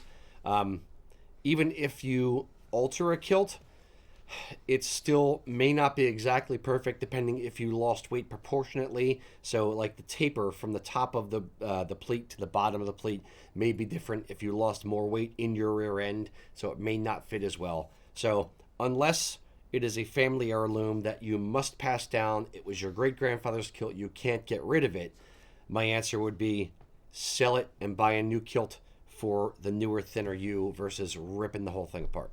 So he didn't. He's still watching. He was in the hospital. We haven't bored him yet. He was in. He said he was in hospital for 25 days, and the kilt was originally a 36. So if he lost 30 pounds, he's 36. That's rough, dude. I wish I could lose 30. Yeah, no, I wish I could be down to 36. That'd be amazing. Mac, we should send each other to the hospital. There we go. Just grab our bats and swing at the same time. I was gonna say I can, with a truck, we could arrange some extreme road rash for you. You're just gonna shave it off if you want. No, I already came Just with a belly road rash flop. once, and it was a weird explanation to Brittany on how I got that, but. Scalp on a wet dry vac. Oh. No. Okay. Well, anyway, sympathies, but yes. Hopefully that makes sense to him. For what we were saying, I personally am in favor of the sell the kilt and get a new kilt, or save the kilt and use the cloth of it to make something if it's really important to you somehow. Or there are things you can do with it. And this is not meant to sound like a sales pitch. Save the kilt, put it off to the side, and buy a new kilt for your newer, thinner self. Because if your diets have gone like my diet, you might not put a the diet, weight. you You were in might put the weight hospital. back on. If you put the weight back on, you have a fat kilt and a skinny kilt. That's a good so point. I have multiple kilts in my closet right now that I have not fit in for pre-COVID, let's say, and I put on 15 pounds during COVID, 10, 15 pounds, and I'm not getting rid of them because if I do take off the weight, then some of the bigger kilts will no longer fit, but the smaller ones will. So it's a matter of what's your budget, what do you want to do with it, and do you plan on, do you want to be safe and have two, or no, I'm absolutely never gaining another pound? In that case, sell it and buy a new one. Yeah. So you want to do the couch to 5K thing? Exactly. About running in the kilts up Route 724? I'll get right on it. There you go. That'd be a sight. I didn't say it'd be a good sight. Exactly. All right, Mr. Erik. Yes, sir. Okay. All right, this is a little rambly. It's slightly holiday related, so ho ho ho. Mike Zemich. Sorry, Mike. Said, I have a question for our company Christmas party. A friend and I have a gentleman's bet as to who can be better dressed for a company party. He's going to be in Saxon wear, so I already have a leg up because he's got the kilt. You're going to win already, Mike. I'm already wearing a tartan tie to match the kilt with an argyle jacket and vest. Would a tartan pocket square look good or cross the line to being tacky? I think he's worried. He thinks he's got a lock on this, but he's afraid if he pushes too hard, he might lose. Yeah, you're down the. In my opinion, should you wear a tartan tie with a tartan kilt and a tartan pocket square? The tartan tie with the tartan kilt, I don't mind because he's wearing a vest. So you only really are going to see the top 4 or 5 inches of the tie, the knot, and a little bit of the tail of the tie. You're not going to see the whole thing. I'm not a big fan of tartan ties without a vest because then it's kind of like gets right up to the kilt. No. But if there's some separation, you're good. The tartan pocket square with the matching tartan tie with the kilt, I think it's too much. As we've discussed before, you're kind of starting to cross the line to it looking kind of costumey at that point. Yeah, matchy-matchy. It's a little too matchy-matchy, a little too perfect, a little too look like you rented the outfit from somebody. I think you're definitely going to win the contest. It's a lock. But I would not do, what about tartan flashes? Tartan flashes, tartan tie. Is that too much? I see some guys just hate tartan flashes. Nope. They should be solid or garter ties or whatever. I do not like tartan flashes. I personally am fine. I like tartan flashes. I don't mind them. I don't hate them. They're fine. It depends on my mood on a particular day. Today, like literally when I get up, my wife is sleeping. I'm up at 5 a.m. So I look through my drawers with the flashlight on my phone to find my flashes and find out. Yes. I'm wearing my Stewart Old muted or Stewart Old Wilson's Bannockburn kilt today.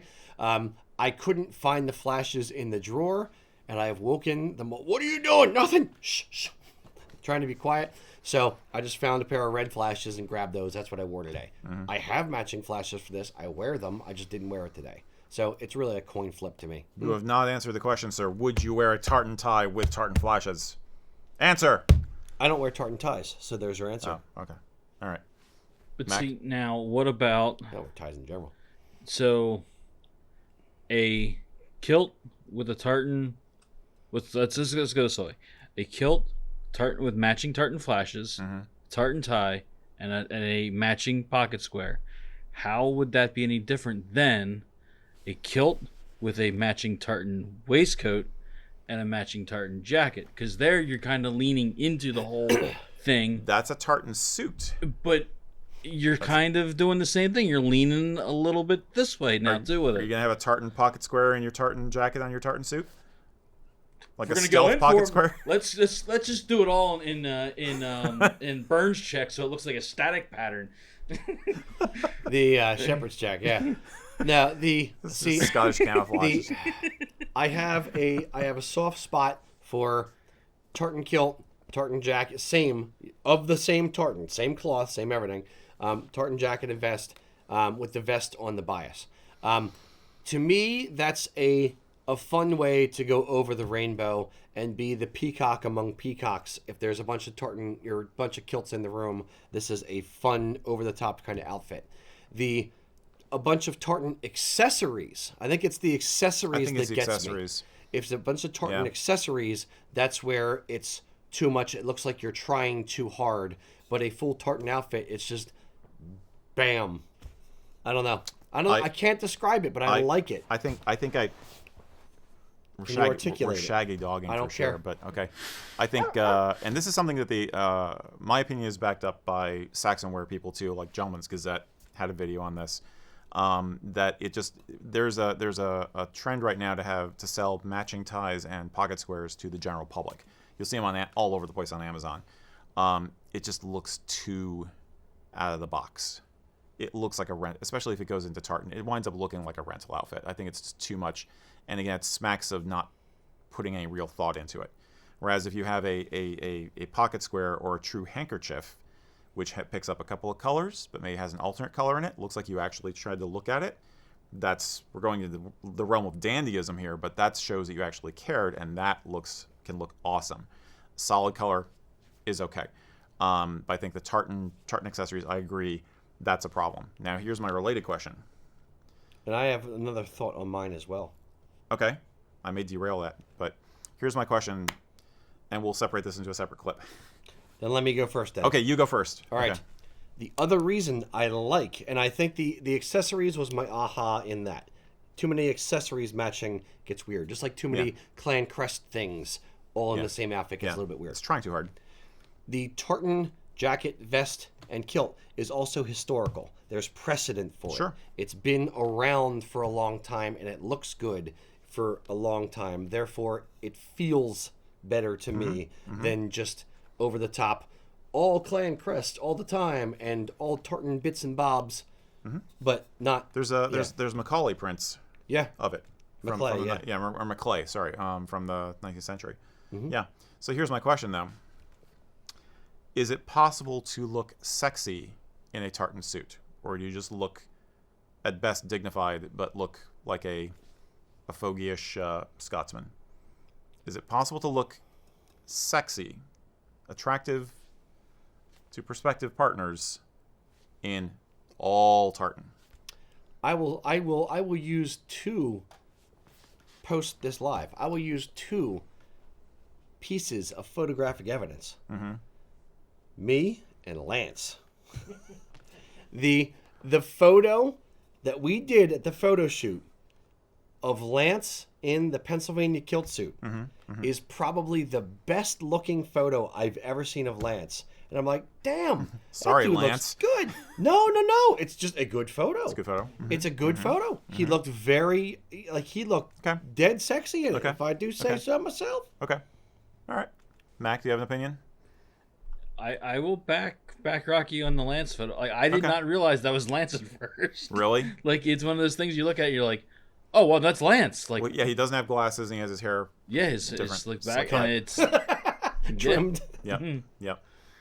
But I don't know. I think if you had two guys go into a venue, like a party venue, with a group of slightly inebriated ladies, okay, so the filters are a little bit down, not down to the point of being dangerous, and one guy's in a full tartan suit, and the other guy's in an argyle with a little bit of bling, and maybe the collar undone or something, I think he would come off better. Now, see, here's where I go back to my point of the peacock among the peacocks. If it's one guy in a tartan suit by himself or with like one other guy in a kilt, it looks too much. But if there's a full room, if you're going to a St. Andrews event and there's 50, 60, 120 guys in kilts with similar, penguin-looking things, Prince Charlie in white shirt, Prince Charlie white shirt, Argyle white shirt, Prince Charlie white shirt, Regimental double white shirt, and then you have one dude in a full tartan outfit head to toe. He stands out as like, wow, he put a lot of effort into that versus looking like they phoned Or it just in. a lot of money. A little bit of both. But it's in that context, I think he looks better than the other guys. Okay. Context is king. I am one of my favorites. Yes. I'm very curious to hear opinions on this from the peanut gallery. Let us know. Especially What do you the guys ladies think? out there. Tell us, is a guy in a full tartan suit head to toe dead sexy, or what the hell are you thinking? You look like Gerald Ford in the 70s. I don't know. Gerald Ford was pretty sexy. When I think sex symbol, I think Gerald Ford. See, now I want to do like a video of you in a tartan suit with the John Travolta stand, the Bee Gees Staying Alive thing, like walking into the venue.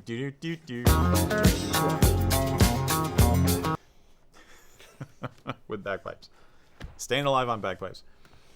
Make it happen. Oh, wait, that was mine. That was my question. Indeed, Mr. Mack. all right. Top that, Mac.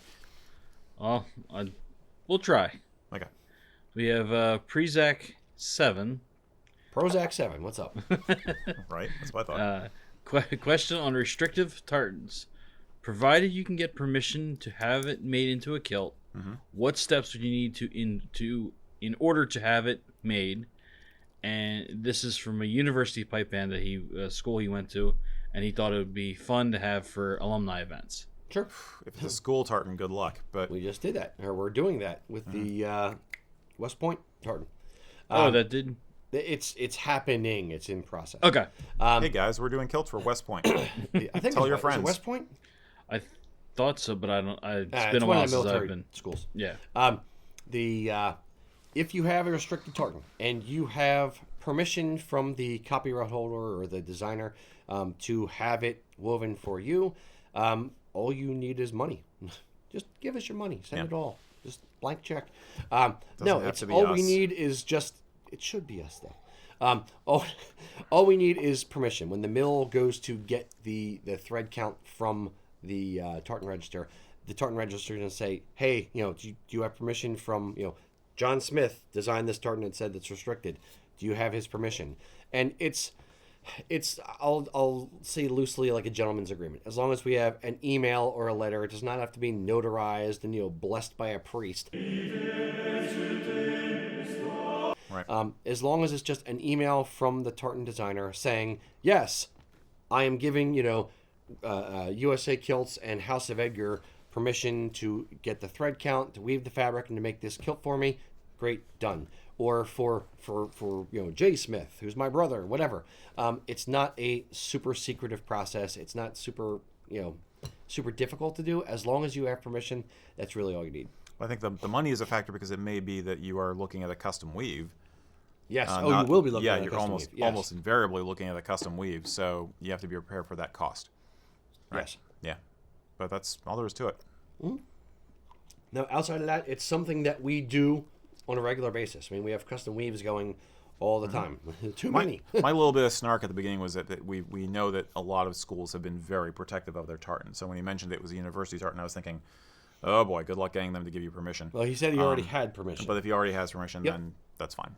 But No, a lot of times with schools or organizations like that, Corporations. yes, with corporations, they are a protected thing, and it's part of their branding. Frankly, That's so why. they don't want it to be out there without their direct control on it. But most schools, as long as you're an alumni and you make donations, and you're directly in touch with the dean's office or with the copyright department or whatever it is, marketing department for the school, and you explain what you're doing. Look, I just want enough fabric for one kilt just for myself so I can go to homecoming and be the belle of the ball.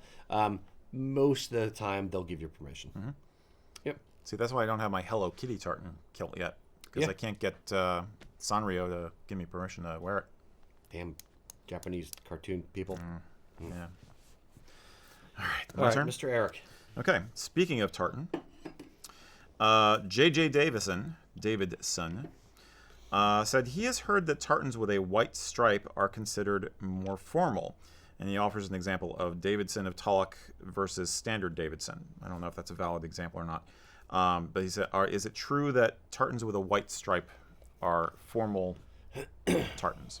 I think he's conflating dress. If I had to guess, no.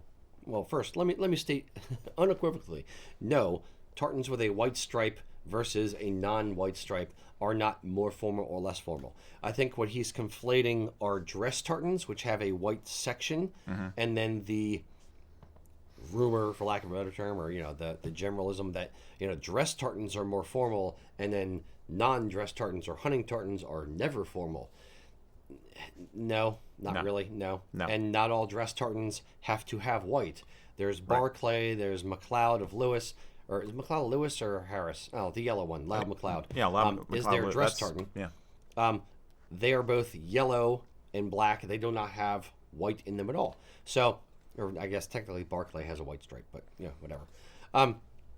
So no, you don't have to have a white stripe or a white section for it to be a dress tartan, and a hunting tartan with a white stripe is okay. It's still a hunting tartan if it has a white stripe, if it's technically a hunting tartan. And this also brings around the larger point of, can a weathered tartan be worn for a formal function? Gasp. Dun dun dun. Yeah, sure. It's not the tartan itself that defines whether an outfit is formal or casual. It's Right. all the rest all of the the other bits stuff. and bobs. Yep. For my wedding, bling. I wore the Scott Green weathered tartan. My wife had the Stewart dress weathered as her shawl and that kind of stuff. But it's weathered. It's a browns and grays variant of the tartan, and it looked great. I had an argyle jacket and a vest on. I had a nice dress sporran on. I had nice hose on. So it worked well, and the fact that I was wearing a weathered tartan did not make it less formal than if I had on a modern tartan or a modern version of it or an ancient version of it. There you go. That's basically it. Yeah. So don't worry about it. Exactly. Don't overthink it. Dress is a function of how you accessorize the outfit. The kilt stands out on its own, and that's the beauty of the kilt. It's versatile. You can dress it up or dress it down using the same piece of clothing, using the same garment. You do not have to get multiple kilts for a dress function and for changing your oil. Yep. Indeed. All right, Mr. Mac. That was you, right? So Yep. Mac. All right. Mr. Mac. Mr. So Mac. we have Neckbone Nice. asking who or what has the final say on whether a kilt design will be recognized as official for the clan. Clan Chief. Clan Chief. Yep. The Bottom line. Yeah. There are several tartans who can officially give the old blessing to a tartan to say that yes, this is officially a clan tartan. Only the clan chief. And there are several examples of tartans that exist, that are commercially available, that the mills weave, that are not officially recognized. Right. Campbell of Argyle comes to mind. Macmillan Black comes to mind. Neither of those tartans are official. Both clan chiefs for those respective clans have said, no, they are not official. We are not going to recognize it. It is not right. If you like it, have at it, but this isn't officially recognized or sanctioned or whatever. Right.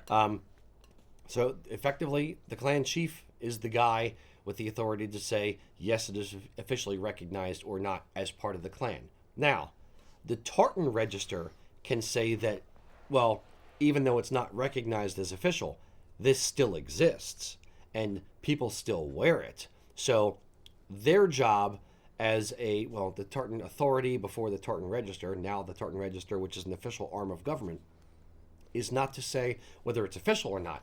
Their job, the reality of their job is they are there to catalog the tartans that exist for time immemorial. So that like 50 years, 500 years from now, these tartans will exist and these patterns will exist, and they're saying, yes, this is known, this is a thing, and it was, it's important to Scottish culture, which is why the Scottish Tartan Authority was started in the Scottish Tartan World Register, and before that, TICA, and why both of those organizations pushed for there to be an official government body, of the Scottish Register of Tartans, so that it is effectively the library, the catalog of these things forever, and it's not just up to a few guys with a passion. It's an officially government-sanctioned program. Right. I mean, my impression is that a lot of the chiefs at this point are pretty relaxed about it. They'll say, sure, you can wear it, and we know it's out there. We understand that a lot of our clan members really enjoy this tartan and are wearing it. It's okay. Just please don't consider that it's the official one, and don't wear it to any kind of an official gathering if you're trying to represent us. Like if you're going to the big, clan gathering in Scotland that they're doing as the 5-year anniversary or 10-year anniversary or whatever it is, you're going to wear the official tartan. You don't wear the fashion version.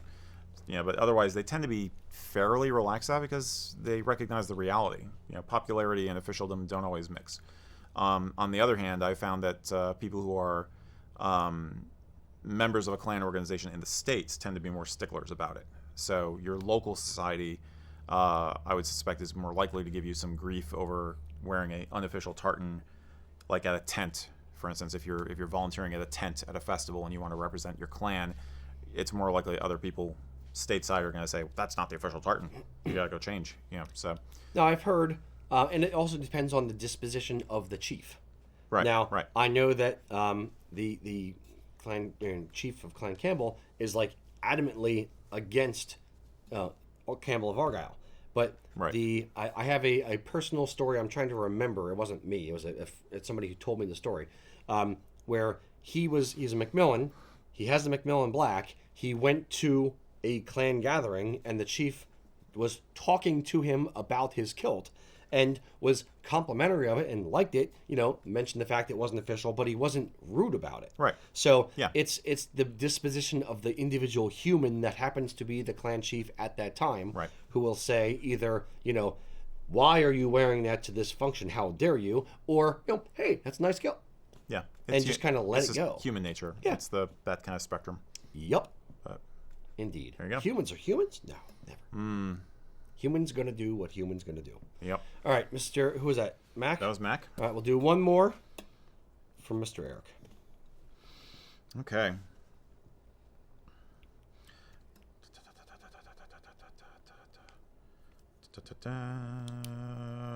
All right. Charles Marks and J. Shane Ward both asked us a similar question. I will simplify it by using Shane's wording, which was, of all the Sporrans you have available or in your collection, which one is your most favorite and why? I'm going to say could be in our personal collections, or it could be something that the company offers, because we haven't all collected every single thing that we have here. But what's your favorite Sporran? Let's bring Mac in too. Let's let Mac answer absolutely, the question bring as Mac in. well. Yes. More Mac today. This is the all Mac show. Mac, what is your one and only, you only get one, favorite Sporran? The one I usually go to for the most, which is not the one I'm wearing today, but is the one that I go to the most, is my Red Fox hunting Sporran. Mm-hmm. Okay. So fur hunting Sporran with red fox down by the leaves. Got it. Okay. Okay. Why? Just out of curiosity. What's your reasoning? What's your rationale? Justify your position, sir. Because it's purty. It is pretty. You like touching it? I Looks do kinda pet it creepy. occasionally. I know. That's the creepiest thing with guys and Sporrans, is playing with the Sporran tassels or the hunting Sporran leaves. Yes.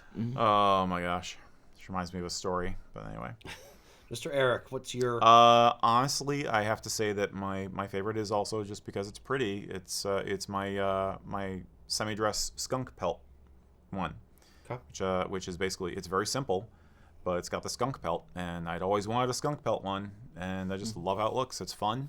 It's not too stuffy. I just noticed it out there today. Yeah, yeah. You didn't realize it was mine either. Yeah. I just have it out here in my office, because that's what you do. You put your Sporrans in your office.